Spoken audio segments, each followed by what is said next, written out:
Sawa, wanasema kwamba kama usiogope kusemwa, kwa sababu hakuna binadamu aliyefariki kwa kusemwa, bali wewe ambacho unachotakiwa kukifanya ni kuanza kufanya, kupambana, kuweka focus, kufanya alafu kufanya tena kufanya kwa malengo, alafu baadaye uone kama hujawa mshindi wewe, na wale waliokuwa wanakusema wataletwa na aibu zao kwa lengo la kukuomba msamaha juu ya kile ambacho walikuwa wakikusema nacho.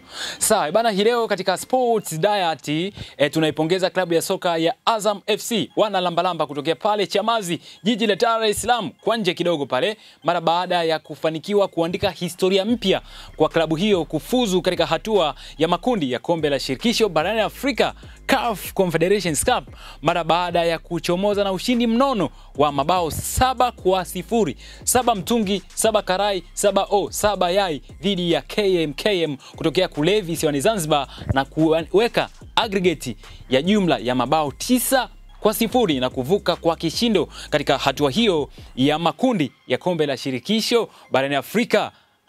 Huku wakisimamiwa na kocha wao mkuu Laurent Ibenge, ama waweza kumuita Florence Ibenge.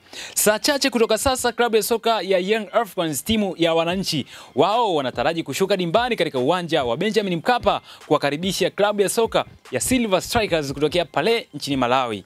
Ni kwamba katika mchezo wa kwanza uliopigwa huko nchini Malawi, Young Africans walipoteza kwa kipigo cha goli 1-0, 1 karai, 1 yai, na kwa hivi sasa wanahitajika ushindi wa lazima wa magoli mawili ili waweze kufuzu katika hatua ya makundi ya klabu bingwa barani Afrika.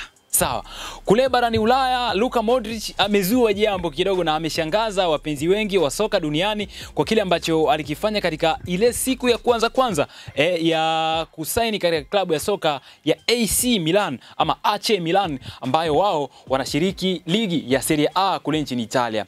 Sasa Luka Modric alichokifanya ni kwamba yeye amenunulia wachezaji wa AC Milan wote simu toleo jipya la kisasa kabisa, iPhone 17 Pro Max. Santiago Jimenez, mshambuliaji wa AC Milan, yeye anafichua kuwa Luka Modric amewanunulia wachezaji wenzake simu mpya kutoka katika kampuni ya Apple, yani iPhone 17 Pro Max. Hii ikiwa ni kama ujumbe ama motisha ya kuwasihi wachezaji hao wapambane ili waweze kuifanikisha AC Milan kutoa ubingwa wa Serie A, ligi kuu ya soka nchini Italia, kwa mwaka huu pamoja na mashindano mengine ambayo wanashiriki.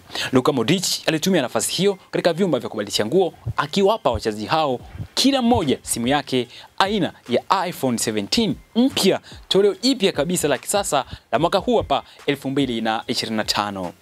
Luka Modric alisajiliwa kutoka katika klabu ya soka ya Real Madrid ya nchini Hispania kama mchezaji huru mara baada ya kumaliza kandarasi yake na mabingwa hao wa kihistoria kutoka barani Ulaya.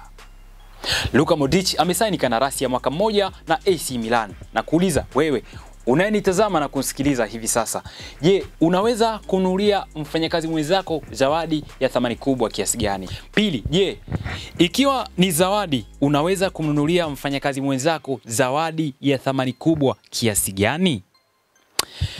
Nikiwa kama mtangazaji wa taifa, nipo hapa mbele yenu kwa ajili ya kuwaomba mnipigie kura na wania tuzo ya Tanzania Global Awards katika kipengele cha Tanzania Best Global Journalist.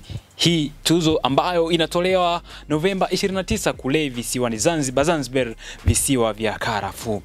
Zoezi la kupiga kura bado linaendelea na mwisho wa kupiga kura ni tarehe 7 Novemba mwaka huu hapa 2025. Sasa cha msingi na cha sekondari ni kimoja tu, tena very easy, yani rahisi laini kama kumsukuma mlevi ama kuchana karatasi. Nenda pale katika ukurasa wangu wa Instagram, nenda katika post ya kwanza ambayo nimeipini. Cha kufanya like, share, lakini pia una comments ili uweze kunisogeza karibu kabisa na kutoa tuzo hii mama ya heshima kubwa katika tasnia ya habari. Cha msingi na cha sekondari, kufanya hivyo utakuwa umetisha sana. Oya director, tumemaliza hiyo.